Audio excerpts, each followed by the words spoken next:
Waniriza nnyo mu mawulire agabutekidde tugakuweereza ku Bukedde TV1 ne Aban TV. Kansooke nkuwa emitwe emikulu egikoze yago olunaku olwaleero ate oluvannyuma ngenda komawo nago mu bujjuvu. Gino gy'emitwe. Ebikulu mugabo otikidde. Savinga owangule mu kazannyo kakisoboka aka Pride Microfinance omuli pikipiki, TV, smartphones n'ebirala bingi.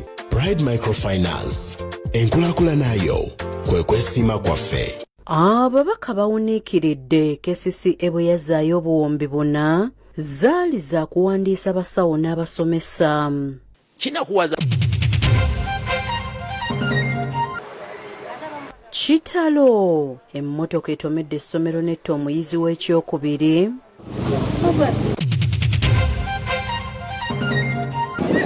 RDC n'ab'ebyokwerinda Balambudde ekibira kya Nakindiba alagidde ensalo zaakyo ziddemu zeerulwe.